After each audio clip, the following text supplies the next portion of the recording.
حضور ہمارے ایک دوست ہیں جو اپنا نام ظاہر نہیں کرنا چاہتے، ہاں شوق سے، ان کی طرف سے سوال ہے کیا احمدیوں کا کلمہ باقی مسلمانوں سے الگ ہے؟ جی دوسرا سوال مستورات کی طرف سے حضور کہ ہم یہ تو مانتے ہیں کہ حضرت خلیفۃ المسیح رابع حضور کے دیکھیں اللہ جن کے دوست کا آپ نے خلیفہ ہیں۔ ذکر فرمایا ہے ان کا وضاحت کا خط مجھے اس سے پہلے مل چکا ہے، اچھا اور وہ یہ کہتے ہیں کہ میرے ہرگز یہ مراد نہیں کہ عملاً احمدیوں نے کوئی الگ کلمہ بنایا ہو۔ یہ تو دشمنان احمدیت پروپیگنڈا کرتے ہیں، میں اتنی سمجھ رکھتا ہوں، میرا کافی عبور ہے، مگر اس میں کچھ اور باتیں انہوں نے اٹھائی ہیں۔ وہ اس وقت خط میرے پاس نہیں ہے، لیکن میں نے پرائیویٹ سیکرٹری کی سپرد کیا تھا کہ یہ جلدی میں دیکھنے والا نہیں، جب ذرا مجھے فرصت ملے گی پھر مجھے بتانا، پھر میں انشاءاللہ اس کا جواب دوں گا، اس لیے اس سوال کو سر دست ترک فرما دیں۔ مستورات کی طرف سے سوال ہے حضور کہ ہم یہ تو مانتے ہیں کہ حضرت خلیفۃ المسیح رابع اللہ کے خلیفہ ہیں، کیا اس کے بعد مسیح موعود علیہ الصلوۃ والسلام کی بیعت کر کے جماعت میں داخل ہونا ضروری ہے؟ سوری،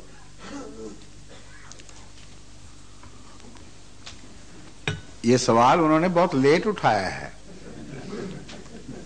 یہ سوال تو حضرت ابوبکر کی خلافت کی بیعت کے وقت اٹھنا چاہیے تھا۔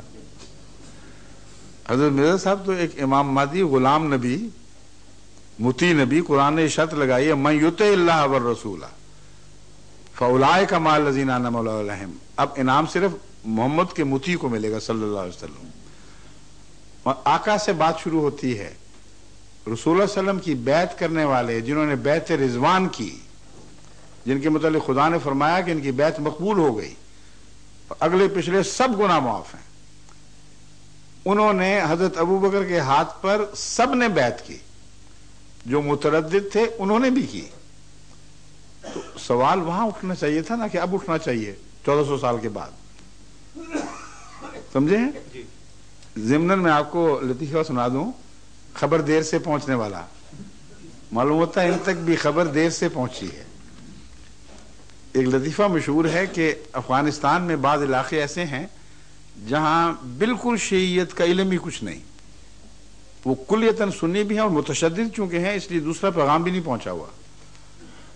وہاں کا ایک افغان پشاور اس وقت پہنچا جبکہ پشاور میں شیعہ مضبوط جماعت ہے، اس وقت وہ تعزیہ نکال رہے تھے اور پیٹ رہے تھے اور سارے شہر میں ماتم تھا۔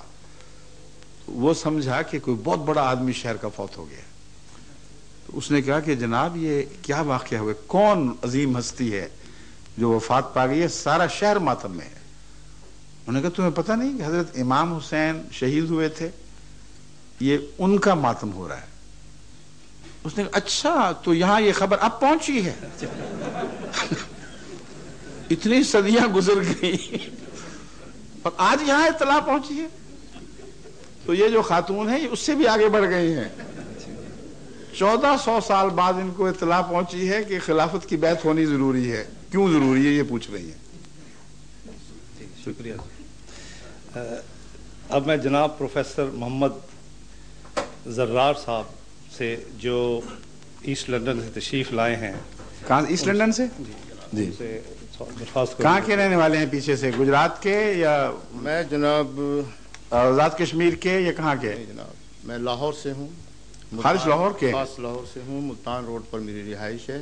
مگر آپ کی زبان تو آپ کو مشرقی پنجابی بتا رہی ہے۔ میں جناب پیدا حصار میں ہوا تھا، پارٹیشن کے بعد میں لاہور سیٹل ہوا۔ لاہوری نہیں ہیں؟ لاہور ہی میرا، لیکن لاہور سے آئے ہیں، ٹھیک ہے سمجھ گیا ہوں۔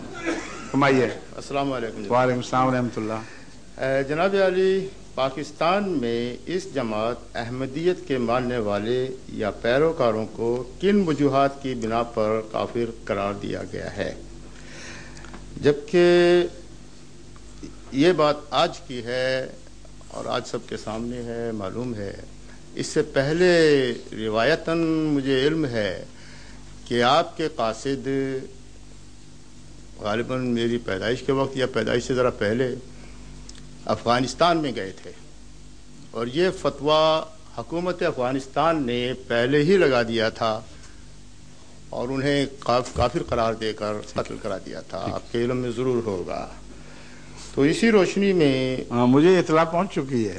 جناب علی، ایسی روشنی میں مرزا غلام احمد صاحب نے اپنے آپ کو مجدد، محدث یا امام الوقت کی حیثیت سے، جیسے دیگر ائمہ اکرام ہوئے ہیں اور ہو بھی رہے ہیں، امام خمینی صاحب کی مثال بھی آپ کے سامنے ہے، تو اس طرح سے اکتفا کیوں نہ کیا؟ اپنے آپ کو مسیح موعود یا مہدی ہونے کا دعوے دار کیوں ہوئے؟ جبکہ مسیح موعود کے لیے احادیث کرام میں بے شمار ایسی روایات ملتی ہیں کہ مسیح موعود آئیں گے، انہیں کعبہ شریف کی مینار پہ اتارا جائے گا اور وہ اس وقت کے ایک دجال کو قتل کریں گے فلسطین کے مقام پہ، اور مسیح موعود ایک عرصے تک اپنی حکومت قائم کریں گے، عدل و انصاف کریں گے۔ عدل اور انصاف کے بارے میں آپ نے بھی وضاحت کی تھی کہ مرزا صاحب نے بھی کی ہے، لیکن یہ تمام روایتیں احادیث کرام کے مطابق نہیں ملتی۔ مہدی ہونے کی حیثیت سے روایات یہ ملتی ہیں کہ مہدی علیہ السلام جو ہوں گے وہ آل رسول سے ہوں گے، اور بہت سے اہل تشیع حضرات ان کو امام غائب بھی کہتے ہیں کہ وہ ظاہر ہوں گے۔ تو مرزا غلام احمد صاحب مرحوم کی تمام کیفیات سے میں نے آپ کا جو سوال ہے ماشاءاللہ جناب، اس نے کافی اختلافی مضامین کا گھیرا ڈال لیا ہے۔ جی جی، اس لیے اگر آپ مجھے اجازت دیں، میں اب آپ کو میں جناب اب اختصار سے چھوڑا، اگر مجھے اجازت دیں تو میں شروع کر دیتا ہوں جناب علی، جہاں میں ٹھہروں گا اور سوال باقی ہوں گے آپ کو پھر موقع دے دیں گے، جناب ٹھیک ہے جناب۔ آپ کا ایک سوال یہ ہے کہ ہمیں غیر مسلم کیوں قرار دیا گیا جناب علی، پاکستان میں؟ اس کا جواب میں دراصل پہلے دے چکا ہوں۔ جی جب میں نے 72 والی حدیث بتائی اور بتایا کہ ایک 73ویں جماعت ہوگی جو ان سے ممتاز ہو جائے گی، جناب، اس کا قطعی ثبوت کہ یہی وہ جماعت ہے یہ ہے کہ 72 نے مشترکہ طور پر یہ فیصلہ کیا کہ ہم سب اپنے اختلافات کے باوجود مسلمان، اور یہ فرقہ دائرہ اسلام سے باہر۔ درست ہے کہ نہیں؟ یہ درست ہے، لیکن اس میں روایت یہ ملتی ہے کہ 72 فرقے جو ہوں گے، ایکچولی 12 بڑے فرقے ہیں جن کی اقسام 6 ایچ ہیں، اور یہ 72 بنتی ہیں۔ وہ یہود کے تعلق میں ہے، اسلام کے تعلق میں نہیں ہے۔ اسلام کے متعلق ہے۔ دیکھیں یہود کے تعلق میں میری بات سنیں، میں تاریخ کا مطالعہ کر چکا ہوں، وہ ان کا جو نام ہے 72 فرقوں کا ذکر، جی جی، وہ تاریخ بائبل میں آپ کو ملتا ہے جناب علی، کہ وہ 12 فرقے 6 میں بٹ گئے تھے، جی جی، اور 12 چھیک 72 بنے تھے، جناب علی، لیکن جو نام رکھا گیا ہے اس کا ترجمہ 70 بنتا ہے، 72 نہیں بنتا۔ جی، لیکن یہ ایک چھوٹی سی بحث ہے۔ رسول اکرم صلی اللہ علیہ وسلم نے کہیں یہ ذکر نہیں فرمایا جی، کہ میری امت میں پہلے 12 بنیں گے اور پھر 12 ضرب 6 72 بنیں گے۔ آپ نے صرف اتنا فرمایا ہے کہ امت 72 فرقوں میں تبدیل ہو جائے گی۔ اس لیے جو رسول اللہ صلی اللہ علیہ وسلم نے نہیں فرمایا اس میں داخل ہونے کا ہمیں حق ہی نہیں ہے۔ نہیں جناب، مگر میری بات سن لیجئے تسلی سے، میں آپ کی سب باتوں کا جواب دوں گا۔ پہلی بات یہ ہے کہ تاریخ اسلام میں شروع اختلاف کے آغاز ہی سے جب بھی کوئی نیا فرقہ وجود میں آیا ہے، دوسرے فرقوں نے اس کے خلاف فتوے دیے ہیں، اور اس فرقے نے دوسرے فرقوں کے خلاف فتوے دیے ہیں، اور یہ سلسلہ ہمیشہ جاری و ساری رہا ہے۔ جی، مگر تاریخ اسلام میں یہ واقعہ پہلی دفعہ ہوا ہے کہ 72 فرقوں نے اجماع کر لیا ہو اور مشترکہ اکٹھے ہو کر یہ فیصلہ کیا ہو کہ ہم اپنے اختلافات کے باوجود مسلمان کہلانے کے مستحق ہیں، اور یہ فرقہ ایسے اختلاف رکھتا ہے کہ مسلمان کہلانے کا مستحق نہیں رہا۔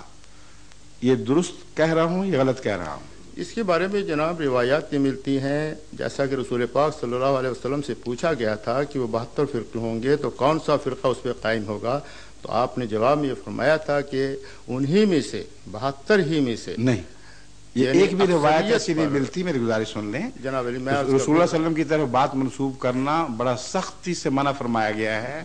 میں وہ الفاظ نہیں کہنا چاہتا، آپ کے لیے تکلیف دہ ہوں گے۔ میں روایت بیان کر چکا ہوں، یہ مسلمہ روایت شیعہ رسالوں میں بھی ہے، کتب میں بھی ہے، سنی کتب میں بھی۔ وہابی جو فرقہ جس کا آغاز امام عبد الوہاب سے ہوا، انہوں نے بھی اس روایت کو کوٹ کیا ہے. وہ الفاظ یہ ہیں، لیکن آپ نے فرمایا کہ وہ ایک فرقہ، جماعت، فرقہ نہیں اس کو فرمایا، اس کو جماعت فرمایا. جماعت اس کی پہچان یہ ہے ما انا علیہ و اصحابی، میں جس حال پر ہوں اور میرے غلام میرے ساتھی جس حال پر ہیں، وہ جماعت اس حال پر پائی جائے گی، اس کو پہچان لینا. اور اس کے ساتھ مزید اضافہ ہے، جیسا کہ امام ولی الدین رحمۃ اللہ علیہ نے اپنی احادیث کے مجموعے میں واضح کیا ہے کہ اور وہ جماعت اکثریت میں ہوگی، اور تم اکثریت کی طرف رجوع کرنا. یہ بات اس لیے درست نہیں کہ اس حدیث میں اشارہ اس کے برعکس ملتا ہے. حضرت صلی اللہ علیہ وآلہ وسلم کی کلام کی وہ تشریح جو خود آپ کے اپنے مضمون کے مخالف ہو، یہ کسی صورت میں چاہے کتنے بڑا امام کا نام ہو قابل قبول نہیں ہو سکتی. آپ نے فرمایا 72 فرقوں میں امت بٹ چکی ہوگی، 72 فرقوں میں ساری امت. اس کے بعد یہ جماعت ظہور میں آئے گی. نہیں، اس کے بعد کا لفظ نہیں ہے، بعد میں ہے. یہ آپ کیوں نہیں پڑھتے حدیث؟ دوبارہ پڑھ لیجئے. 72 فرقوں میں امت بٹ چکی ہوگی. پھر تکونو جو جماعت ہے اس کے متعلق فرمایا وہ یہ 73ویں ہوگی. 73 کا لفظ بولا ہے. 73ویں جماعت اچانک اکثریت میں کیسے ہو گئی؟ بہرحال اس بات کو مان بھی لیا جائے تو وہ 73ویں جماعت جامع طور پر اتنی اکثریت میں ہوگی. درست نہیں ہے یہ بات، اس لیے کہ آپ کا استنباط بغیر بنیاد کے ہے. میں نے جو 1 منٹ ضرور ٹھہریے، آپ سوال کرنے آئے ہیں، آپ پروفیسر ہیں. آپ کو عادت نہیں ہے کہ طلبہ آپ سے بات کریں اور آپ کی بات کو رد کریں کسی دلیل سے، اس لیے وہی رویہ آپ مجھ سے اختیار فرما رہے ہیں. آپ نے سوال فرما لیا، حوصلہ کریں. جس طرح طالب علم جب آپ سے سوال کرتا ہے تو آپ توقع رکھتے ہیں کہ انٹرپٹ نہ کرے بار بار اور جواب سن لے. اس لیے میرا جواب سن لیں، پھر اطمینان کرانا تو اللہ کا کام ہے. فرمائیے. پہلی بات یہ ہے کہ آن حضرت صلی اللہ علیہ وآلہ وسلم نے جو نقشہ کھینچا ہے اس میں ساری امت کے 72 میں بٹنے کا نقشہ ہے. سواد اعظم جس کو کہتے ہیں وہ ساری امت ہی ہوئی، اور کیا ہوا؟ اور وہ 72 فرقوں میں تقسیم ہو جائے گی. پھر 73ویں جماعت ہوگی جس کے متعلق فرمایا کہ وہ جنتی ہوگی. اب آپ یہ بتائیں کہ وہ اچانک اکثریت میں کیسے ہو جائے گی؟ کون اس جماعت کو پیدا کرے گا؟ 72 کے متعلق دوسری حدیث آپ دیکھیں جس میں لکھا ہوا ہے کہ یہود کے مشابہ ہوں گے. تو واپس مسیح کے زمانے میں جائیں، وہ امت موسوی جو 72 فرقوں میں بٹ چکی تھی وہ اچانک تو اقلیت نہیں بنی. ایک لمبے دور تک حضرت مسیح کو ماننے والوں پر مظالم کا سلسلہ جاری رہا، اور 300 سال کے عرصے میں پھر وہ عظیم انقلاب برپا ہوا کہ حضرت مسیح کو ماننے والے اکثریت میں ہو گئے اور آپ کے مخالفین اقلیت رہ گئے. تو یہی سلسلہ یہاں جاری ہونا تھا اگر یہ مسیح سچا ہے. جہاں تک آپ کے مہدی والے سوال کا تعلق ہے اس کا بڑا واضح جواب موجود ہے. آپ نے فرمایا کہ مہدی کے متعلق آل رسول میں سے ہونا بھی ظاہر ہے، درست ہے، لیکن پوری روایتیں آپ نے پیش نظر نہیں رکھی غالباً. میں آپ کو بتاتا ہوں، آل رسول یا اہل بیت ہونا 2 معنی رکھتا ہے، ایک روحانی اور ایک خون کے رشتے سے، اور یہ دونوں معنی قرآن سے ثابت ہیں. مثلا حضرت نوح کا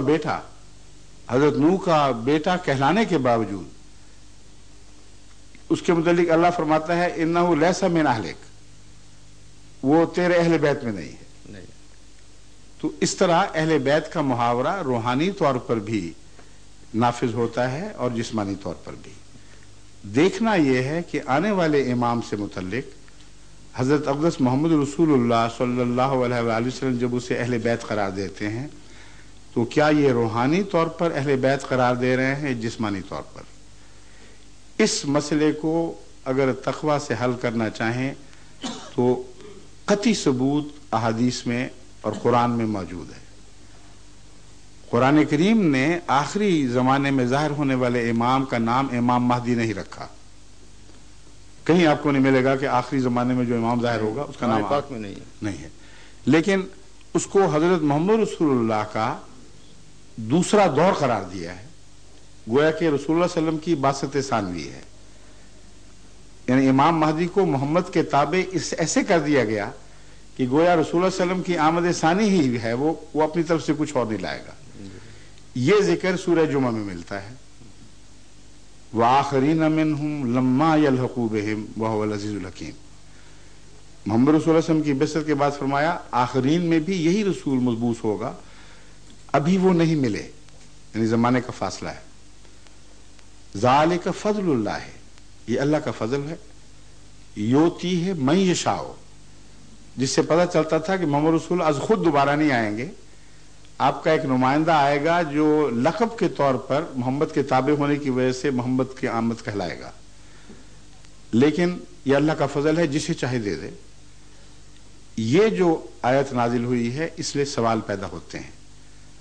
سوال یہ ہے کہ حضرت محمد رسول اللہ صلی اللہ علیہ وآلہ وسلم نے ان سوالات کا خود حل فرمایا کہ نہیں؟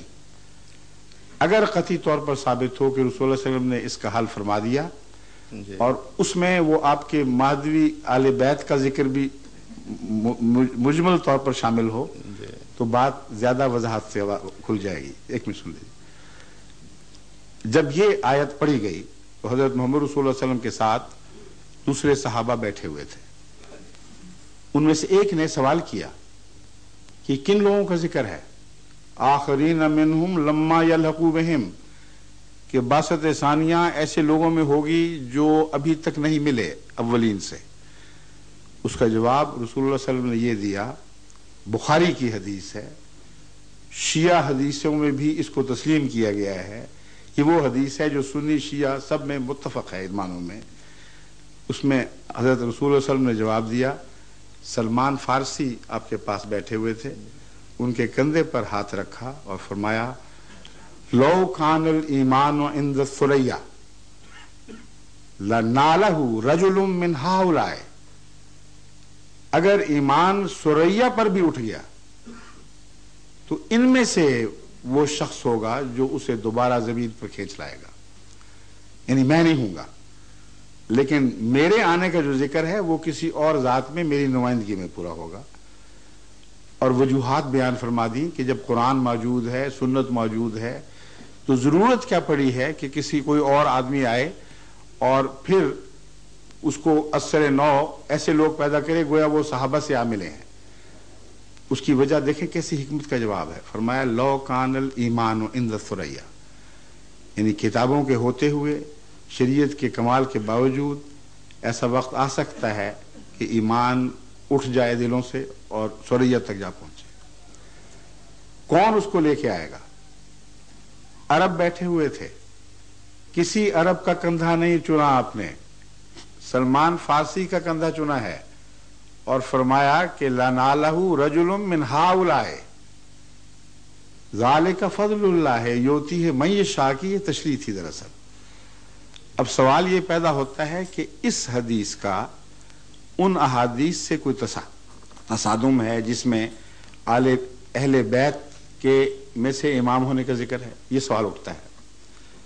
اب یہ ایک عجیب بات ہے، اس واقعہ سے الگ جنگ احزاب کے موقع پر جب لوگ خاندانوں میں بٹ رہے تھے تو صرف ایک ایسا انسان ہے جو اہل بیت سے ظاہری رشتے کے لحاظ سے کوئی تعلق نہیں رکھتا تھا، جس کو رسول اللہ صلی اللہ علیہ وسلم نے بلایا، اہل بیت کی صف میں کھڑا کیا اور فرمایا سلمان منا اہل البیت، سلمان ہمارا ہے، اہل بیت ہے۔ اب کوئی اسے اتفاق کہہ لے، میں تو اسے اتفاق نہیں سمجھتا، یہ تو خدا کی تقدیر کہ حیرت انگیز کام ہے کہ جس کو یہ فرمایا کہ ان لوگوں میں سے آنے والا آئے گا، اسی کو اہل بیت بھی قرار دے دیا، جس میں یقینی طور پر اس طرف اشارہ تھا کہ آنے والا ایسا ہو سکتا ہے جو عربوں میں سے نہ ہو۔ اور ذالک فضل اللہ ہے کہ میں جو مضمون بیان فرمایا کہ ضروری نہیں ہوتا کہ ایک قوم قابل ہی ہو جائے، بس اگر وہ عربوں میں سے نہیں ہے، عرب خون کا نہیں ہے، تو اہل بیت جسمانی ہو ہی نہیں سکتا۔ اس لیے اس بات کا کھلا روشن امکان قرآن اور حدیث کے آپس کے مطالعہ سے رسول اللہ صلی اللہ علیہ وسلم کی حدیث کے مطابق یہ نکلتا ہے کہ روحانی اہل بیت ہوگا۔ لیکن اس کے علاوہ ایک ایسا قطعی ثبوت میں آپ کے سامنے رکھتا ہوں جس کے بعد تفسیری توجیہات کی ضرورت نہیں رہتی. تمام علماء جو مہدی کی آمد کے قائل ہیں اس بات کے بھی قائل ہیں کہ مہدی کے ہوتے ہوئے اسی زمانے میں مسیح کا نزول ہوگا. کوئی اختلاف نہیں. مہدی آ کر گزر نہیں جائے گا بلکہ اسی کے زمانے میں مسیح کا نزول ہوگا. یہ صحیح ہے. آج تک ایک بھی مہدی کا دعوے دار ایسا نہیں ہوا جس کے زمانے میں روحانی یا جسمانی ظاہری یا باطنی طور پر کسی مسیح کا نزول ہوا. اسی لیے مہدی کے دعوے دار تو ہیں مسیحیت کے نہیں، لیکن جب وہ فوت ہو گئے اور مسیح نازل نہ ہوا تو قطعی طور پر ثابت ہو گیا کہ یہ وہ مہدی نہیں ہے جس کا رسول اللہ صلی اللہ علیہ وسلم ذکر فرمایا کرتے تھے. اب وہ باقی حصہ میں آپ کے ہر سوال کا جواب لاؤں گا انشاءاللہ، آپ اطمینان سے سنیے. باقی حصہ قتل دجال وغیرہ کا اب یہاں سے شروع ہوگا. آن حضرت صلی اللہ علیہ وآلہ وسلم نزول مسیح کی جب بات فرما رہے تھے تو کیا ظاہری طور پر جسمانی طور پر اسی مسیح کی بات کر رہے تھے جو موسیٰ کی امت میں پیدا ہوا تھا، یا اس کی تمثیل کی مثالی طور پر اس کے ظہور کی بات کر رہے تھے؟ جب تک یہ مسئلہ حل نہ ہو ہم اس غور میں آگے نہیں بڑھ سکتے. میں آپ کی توجہ اس طرف مبذول کروانی چاہتا ہوں کہ آن حضرت صلی اللہ علیہ وآلہ وسلم اس مسیح کی بات نہیں فرما رہے تھے جو پہلی امت میں یعنی موسیٰ کی امت میں پیدا ہوا تھا، بلکہ تمثیلی طور پر اس کا نام عیسیٰ مسیح ابن مریم آنے والے اس مسئلے کو دے رہے تھے جو امت میں پیدا ہونا تھا. اس کا ثبوت کیا ہے؟ اس کا اول یہ ثبوت ہے کہ رسول اللہ صلی اللہ علیہ وآلہ وسلم نے گزرے ہوئے مسیح کا بھی نقشہ دیکھا، اور حدیث بخاری میں اور دوسری حدیثوں میں وہ محفوظ ہے. جی. ان کے بال گھنگریالے تھے، رنگ سرخ تھا، جیسے زت لفظ استعمال ہوا ہے جی. ایسا رنگ تھا. اور ایک اور حدیث میں بخاری میں ذکر ہے کہ آن حضرت صلی اللہ علیہ وآلہ وسلم نے اس مسیح کو دیکھا جس کے پیچھے پیچھے مسیح الدجال بھی طواف کر رہا تھا، یعنی اس کی دشمنی میں اس کی طاق میں تھا کہ میں اس کو ہلاک کروں. جی. اس مسیح کا نقشہ کہتے ہیں اس طرح میری آنکھوں کے سامنے ہے جیسے میں دیکھ رہا ہوں سامنے. اس کا نقشہ کیا ہے؟ گندمی رنگ ہے، اور بال سیدھے ہیں اور سیاہ ہیں. جی ہاں، یہ دونوں حدیث جیسے ابھی کوئی نہا کے نکلا ہو اور اس کے بال کے کناروں سے پانی ٹپک رہا ہو. اب بال کی نوکوں سے پانی اسی وقت ٹپکتا ہے جب وہ ساتھ پھیلے ہوئے نیچے اترے ہوئے ہوں. اوپر چڑھے ہوئے اوپر کی طرف گچھا بنے ہوئے بالوں کی نوکوں سے پانی نیچے اترا ہی نہیں کرتا، ٹپکا نہیں کرتا. بس دو حلیے الگ الگ ہیں، ایک آنے والے کا حلیہ ہے، ایک گزرے ہوئے کا حلیہ ہے. اس لیے یہ استنباط کرنا کہ رسول اللہ صلی اللہ علیہ وسلم پرانے مسیح کی بات فرما رہے تھے یہ درست نہیں ہے. آگے جا کر اب میں دجال کے حوالے سے آپ پر مضمون کھولوں گا. وہ جو لفظ آپ نے استعمال کیا ہے وہی اس بات کا گواہ ہے کہ آن حضرت صلی اللہ علیہ وآلہ وسلم تمثیلی کلام فرما رہے تھے، ظاہری لفظی طور پر اس مسیح کو پرانا مسیح نہیں سمجھ رہے تھے. اس کا ثبوت اس مسیح کی علامتوں میں، جیسا کہ آپ نے فرمایا، صرف حکم عدل کی نہیں، ایک دجال کی بھی علامت ہے. اس دجال کے قتل کا بھی ذکر ملتا ہے. تو مرزا غلام احمد صاحب قادیانی نے دعویٰ تو کر دیا کہ میں روحانی طور پر وہی مسیح ہوں، مگر کون سا دجال ہے جس کو قتل کیا، اور وہ دجال آیا بھی ہے کہ نہیں، یہ بحث اٹھے گی تو معاملہ حل ہوگا.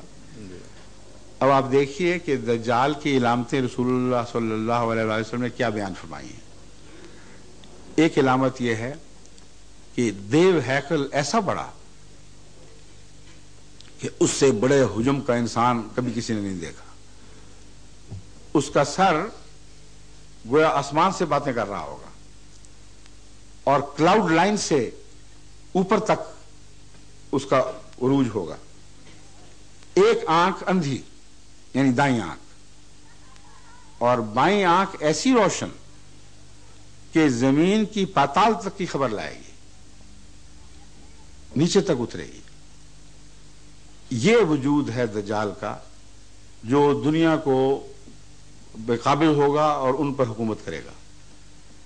اس کی مزید علامتیں کیا ہیں جو حدیث میں ملتی ہیں، جب تک آپ ان کی طرف توجہ نہیں فرمائیں گے آپ دجال کو پہچان ہی نہیں سکتے۔ اول یہ کہ کیا خدا کی خدائی میں وہ تاریخ جو قرآن نے محفوظ کی ہے کہ آج تک اس قسم کی دیو مالائی کہانی پہلے بھی پیش ہوئی ہے؟ اگر یہ نہیں ہوئی، سوائے طالوت علیہ السلام۔ ہاں عرض کرتا ہوں، دیو مالائی تب بنتی ہے اگر لفظاً اس کو یہی سمجھیں، اگر اس کی تہ میں پیغام پڑھیں تو یہ دیو مالائی کہانی بننے کی بجائے ایک عظیم الشان ایسی پیشگوئی بنتی ہے کہ جس کی مثال انبیاء کی تاریخ میں آپ کو دکھائی نہیں دے گی۔ ایک سیکنڈ،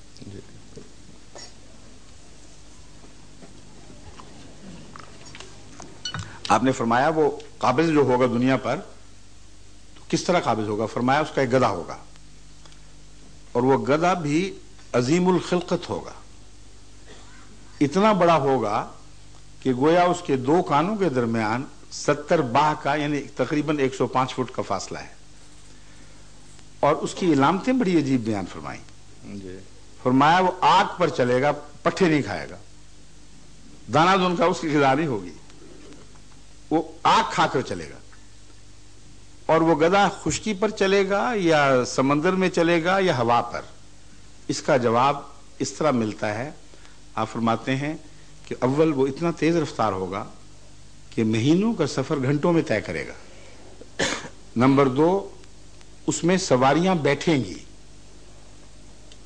اور چلنے سے پہلے اعلان کیا کرے گا کہ میں چلنے لگا ہوں، آ جاؤ جس نے بیٹھنا ہے۔ اور وہ خشکی پر بھی چلے گا۔ یہ بڑی کھلی اس کی وضاحت فرمانے کے بعد فرماتے ہیں کہ اس کی چھلانگ اتنی بڑی ہوگی کہ ایک پاؤں مشرق میں تو دوسرا مغرب میں ہوگا، یعنی ایک جگہ سے وہ ٹیک آف کرتا ہے اور دوسری جگہ جا کے لینڈ کرتا ہے، اور اس کا سفر فضا میں کلاؤڈ لائن سے اوپر ہوگا۔ اور فرمایا وہ جو پیٹ، جس کے پیٹ میں آگ جل رہی ہوگی، اس کے اندر داخل ہونے کے لیے کھڑکیاں ہوں گی اور اندر روشنیاں جلی ہوں گی اور آرام سے بیٹھنے کے سامان موجود ہوں گے۔ پھر فرمایا کہ وہ سمندر پر بھی چلے گا، اور سمندر پر چلنے کی علامت یہ ہے کہ گھٹنوں تک ڈوبے گا، اوپر باقی باڈی اس کے اوپر رہے گی۔ اور فرمایا کہ وہ کیا کیا کاروبار کرے گا سمندر پر؟ فرمایا دجال کی طرف سے وہ گندم اور غذا کے پہاڑ اٹھا کر چلے گا، ان قوموں کی طرف لے کے جائے گا اس گندم کو جو اس کی تائید کرنے والے لوگ ہیں، دجال کے حمایتی ہیں۔ جو ان کے حمایتی نہیں ہیں وہ چاہے بھوکے مر جائیں، ان کو یہ فوڈ کی یا گندم کی امداد نہیں پہنچے گی۔ اب مجھے آپ بتائیے کہ کیا یہ لفظاً پیشگوئی پوری ہو چکی ہے یا تمثیلات کی بات تھی اور آپ کو سمجھ آنے لگ گئی ہے کہ دجال کون ہے اور یہ سواریاں کس کی ہیں؟ فرمائیے جناب۔ میں معذرت کے ساتھ عرض کروں گا کہ جہاں تک میں نے مشکات شریف کا یا بخاری شریف کا مطالعہ کیا ہے، اس میں دجال کی کیفیت جیسے آپ نے واضح فرمائی ہے یہ میرے علم میں نہیں آئی، البتہ یہ ضرور آئی ہے کہ وہ قوی ہیکل ہوگا، تقریباً 40 روز میں وہ تمام دنیا کا چکر لگا لے گا۔ اس کی ایک طرف بہشت ہوگا، ایک طرف دوزخ ہوگا، وہ آدمی کو چیرے گا، پھر زندہ کر دے گا، پھر چیرے گا تو نہیں چیر سکے گا۔ جہاں آپ نے یہ پڑھی تھی نا باتیں، وہیں یہ بھی ہیں، لیکن اس میں اس وقت بحث بیکار ہے۔ آپ گھر جا کے تسلی سے دجال کے متعلق سب روایات اکٹھی کر لیں، ایک بھی روایت میں بیان نہیں کر رہا جس کی سند نہ ہو۔ نہیں جناب، میرا عرض میری بات سنیں، اب مجھے پھر موقع دے، میں نے آپ سے وقتی طور پر پوچھا تھا، جی کوئی بات، مائک کا مستقل حوالے نہیں کیا ابھی جناب۔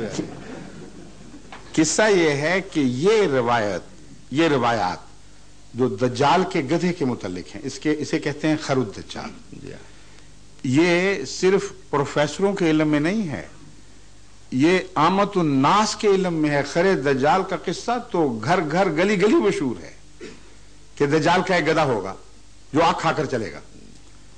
اس کا انکار کرنا میرے لیے تعجب انگیز ہے، کیونکہ آپ کسی مولوی سے پوچھ لیں وہ خر دجال کے مضمون سے خوب واقف ہے. یہاں تک کہ جب 53 میں جسٹس منیر کی عدالت بیٹھی کہ فیصلہ کرے کہ ظلم کس نے کیا، کیوں کرایا گیا، سیاست تھی، مذہب تھا، کیا تھا، اس کی رپورٹ پڑھیں. اس میں انہوں نے ایک موقع پر ایک شخص سے پوچھا کہ تم بتاؤ خر دجال آیا ہے کہ نہیں. اس نے کہا نہیں ابھی نہیں آیا. اس نے کہا دیکھو اپنے ساتھیوں پر غور کر کے دیکھ لو، ان میں تو نہیں کہیں.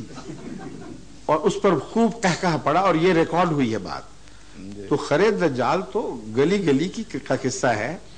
آپ تو پروفیسر ہیں، آپ کو علم ہونا چاہیے تھا. آپ نے تو وہ شعر مجھے یاد کرا دیا کہ پتا پتا بوٹا بوٹا حال ہمارا جانے ہے، جانے نہ جانے گل ہی نہ جانے، باغ تو سارا جانے. دیکھیے جناب، میں نے یہ جو روایت ہے یہ عام ہے، اس سے کوئی انکار نہیں کرتا. آج تک کوئی عالم دین ایسا نہیں جس نے میرا یہ جواب سن کر یہ چیلنج کیا ہو کہ دجال کے گدھے کا جو تصور آپ کھینچ رہے ہیں یہ حدیث میں موجود نہیں ہے. میرا مقصد یہ نہیں تھا جناب. میرا مقصد یہ تھا کہ جہاں تک میں نے 2 مجموعہ احادیث جو پڑھا ہے بخاری شریف اور مشکوٰۃ شریف میں، یہ واقعہ اس طریقے سے نہیں. ممکن ہے کوئی اور کتاب ایسی ہو جہاں سے آپ نے مطالعہ فرمائی ہو. نہیں، میں ہر عالم کی بات کر رہا ہوں، مجھے اکیلا نہ آپ کریں یہاں. اس میں میرا تمام مسلمان سنی شیعہ علماء سے اتفاق ہے.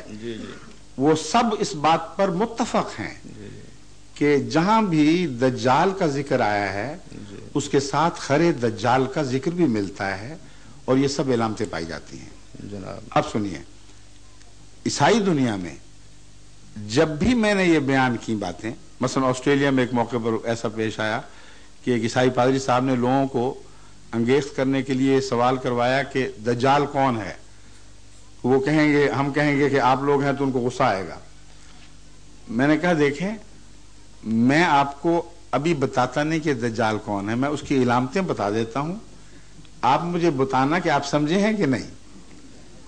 جب میں نے یہ حدیث پڑھنی شروع کی تو بیک آواز بول اٹھے کہ ہم سمجھ گئے. یہ سواریاں ہیں جو عیسائی قوموں نے ایجاد کی ہیں، اور ان کے 2 پہلو ہیں جو اس حدیث میں بیان ہوئے ہیں. ایک مذہبی پہلو یعنی دائیں آنکھ، اس سے وہ نہیں دیکھ رہے، خدا کا بیٹا بنا رہے ہیں، اور سوچتے بھی نہیں. سائنسیں انہوں نے اتنی غور سے پڑھی، پاتال تک نظر ڈالی کہ انسان اور بندے کا تخلیقی جوڑ تو ہو سکتا ہے، ابوت کا جوڑ نہیں ہو سکتا.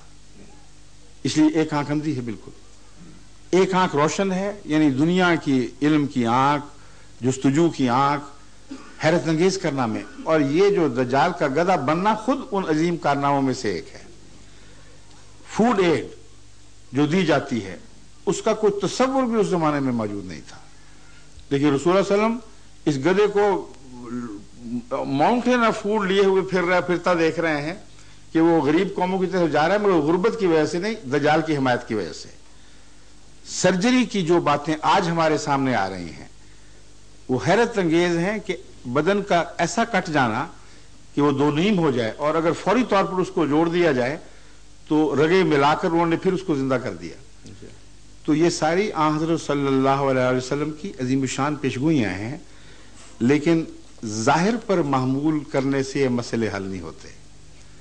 اس کی کنہ کو سمجھیں تو صداقت رسول اللہ صلی اللہ علیہ وسلم کی تائید میں یہی دجال کی پیشگوئی ایک عظیم پیشگوئی بن جاتی ہے. بس اس دجال سے ٹکر مسیح موعود نے لینی تھی، اور اس ٹکر کا خلاصہ کیا بیان ہوا؟ یکسر الصلیبہ، وہ صلیب کو توڑے گا، وہ یقتل الخنزیرہ، اور وہ سور کو قتل کرے گا. اب سوال یہ ہے کہ جس نے صلیب کو توڑنا تھا اور سور کو قتل کرنا تھا، اگر وہ ظاہری طور پر وہی ہے تو پھر صلیب بھی وہی، نہ سور بھی وہی بنے گا اور صلیب بھی وہی بنے گی ظاہری طور پر. اگر تمثیلی پیغام ہے تو مسیح بھی تمثیلی، صلیب بھی تمثیلی، سور بھی تمثیلی. وہ علماء جو آپ تک اب تک دین پہنچاتے رہے ہیں وہ اس بات پر مصر ہیں کہ یہ پیشگوئیاں ظاہر پر محمول ہوں گی. آج تک اس گدھے کا منہ دیکھ رہے ہیں جو پیدا نہیں ہوا ظاہری طور پر. پیدا ہو چکا ہے مگر باطنی معنوں میں. آج تک وہ اس مسیح کا انتظار کر رہے ہیں جس نے موسیٰ کی امت کا فیض پایا تھا اور دوبارہ ابھی تک نہیں اترا. حضرت صلی اللہ علیہ وآلہ وسلم کی پیشگوئی اگر دجال کے بارے میں حیرت انگیز صفائی سے پوری ہو چکی ہے تو ضرور مسیح کو تلاش کریں، وہ دکھائی دے گا. اس نے صلیب کو کیسے توڑا؟ علماء یہ کہتے ہیں کہ اس نے نہیں توڑا کیونکہ دنیا میں بے شمار صلیبیں موجود ہیں، ارب ارب صلیبیں ہیں. وہ مسیح آئے گا، آپ کہیں گے الحمدللہ یہ اترا، اب ہماری اصلاح فرمائے گا. مسیح کہے گا نہیں، میں نے پہلے صلیب توڑنی ہے. علماء کے نزدیک ساری دنیا کے چکر لگائے گا، ہر عیسائی گھر گرجے کا دورہ کرے گا، صلیبیں توڑ کے پھینکتا چلا جائے گا. انڈسٹریل قومیں ہیں، وہ جتنی توڑے گا اس سے کئی گنا زیادہ بنا سکتے ہیں. لیکن یہ سفر کتنی دیر میں ختم ہوگا؟ جب ہوگا اور امت محمدیہ کہے گی شکر ہے اب ہمارا مسئلہ ہم پر آ گیا، ہمارے پاس آ گیا. مسیح کہے گا نہیں، تم نے پڑھا نہیں حدیث میں نے بھی سور مارنے. ساری دنیا کے بیلوں کے چکر لگائے گا، تمام ان کیٹل فارمز کا وزٹ کرے گا جہاں سور بھی پالے جاتے ہیں، اور ان سب کو سوروں کو قتل ختم کر کے پھینک کے تو پھر وہ واپس آئے گا اور مسلمان کہیں گے الحمدللہ اب ہمارا مسئلہ واپس آیا، ہماری اصلاح فرمائے گا. تو وہ کہے گا تم نے آگے یہ نہیں پڑھے گا وَيَتَزَوَّجُ وَيُولَدُ لَهُ، وہ بوڑھا شادی بھی کرے گا اور ابھی اس کے بچے بھی ہوں گے، تو مجھے شادی تو رچانے دو. اب یہ ظاہری باتیں اگر سمجھیں آپ تو انبیاء کی پیشگوئیوں کا آپ ایک شائبہ تک بھی معلوم نہیں کر سکتے کہ وہ کیا کہہ رہے ہیں. انہیں جن بھوت کی فرضی کہانیوں میں تبدیل کرتے ہیں. سب سے بڑا ظلم ہے ان علماء کا کہ امت محمدیہ میں اسلام کی تائید میں ایسی عظیم الشان پیشگوئی موجود ہے جسے دہریوں کے سامنے بھی پیش کیا جائے تو منہ بند ہو جاتے ہیں. کون تھا 1400 سال پہلے جو جہاز کا ہوائی جہاز کا تصور کر سکتا تھا؟ کون تھا جو آگ سے چلنے والی سواری کا تصور کر سکتا تھا؟ وہم گمان بھی نہیں تھا. آگ جلاتی تھی پیٹوں کو، پیٹ میں وہ غذا تو نہیں پہنچاتی تھی. بس یہ وہ پیشگوئیاں ہیں جو تبھی پوری ہوتی ہیں اگر مانوی طور پر تسلیم کریں. بس سور سے مراد سور کی تہذیب ہے. سور میں بے حیائی کا عنصر بڑا نمایاں ہے. ایسی تہذیب سے ٹکر لینا جس میں بے حیائی نمایاں ہو اور خصوصیت کے ساتھ اس میں ہومو سیکشولیٹی تو پائی جائے، یہ حال تو اب اتنا کھل کر سامنے آ گیا ہے کہ چرچوں کی بحث میں بڑے بڑے کلیساؤں نے فیصلہ دے دیا ہے کہ ہاں تم بشک ہومو سیکشول ہو، تم چرچ کا عہدہ سنبھال سکتے ہو. اور ایسے پادری یہاں بھی ہیں اور امریکہ میں بھی ہیں جو کھلے عام ہومو سیکشول ہونے پر فخر کرتے ہیں اور پھر بھی وہ پادری ہیں. یہ جو چیزیں ہیں یہ ساری رسول اللہ علیہ وسلم کی پیشگوئی میں شامل تھی. اب دیکھنا یہ ہے کہ حضرت مسیح موعود علیہ السلام نے کیا جہاد کیا ہے جس کے نتیجے میں سب سے پہلے یہ کہا جا سکے کہ آپ نے صلیب کو توڑ دیا. سب سے پہلا عقیدہ جو مسیح موعود نے پیش فرمایا اور بڑے زور سے پیش فرمایا وہ یہ تھا کہ قرآن کی روح سے، بائبل کی روح سے، تاریخ کی روح سے مسیح ابن اللہ نہیں بلکہ ایک نبی تھا جو فوت ہو چکا ہے، زندہ نہیں ہے. اگر خدا کے بیٹے کو جس کی عبادت کی جاتی ہو، فرضی بیٹے کو ثابت کر دیا جائے کہ یہ فوت ہو گیا ہے تو صلیب کی کمر ٹوٹ جاتی ہے. اور یہی وہ عقیدہ ہے جس کے زور و شور سے پھیلانے کے نتیجے میں سب سے زیادہ مسلمان علماء مسیح علیہ السلام کے خلاف ہوئے. اس لیے ایک یہ بھی منظر ہے، احمدیت کے زاویے سے اس کو بھی دیکھ لیں. پھر آپ کی مرضی ہے، جو چاہے فیصلہ فرمائیں. آپ نے خدا کو جان دینی، مجھے تو نہیں دینی. قرآن پاک کی اس آیت کے مطابق عیسیٰ علیہ السلام کے بارے میں جو آتی ہے رفع الی السماوات، تو اس سے میں اس کا میں ایک تو معذرت سے عرض کروں، اب تو مجھے کہہ رہے ہیں صرف تھوڑے چند منٹ باقی ہیں، میری بات سن لیجیے. یہ کہیں نہیں آیا رفع الی السماوات، یہی تو ہم شور مچا رہے ہیں بڑی دیر سے. خدا کے لیے دکھاؤ تو صحیح. یہ آیا ہے وَمَا قَتَلُوهُ یقینا، وہ ہرگز مسیح کو قتل نہیں کر سکے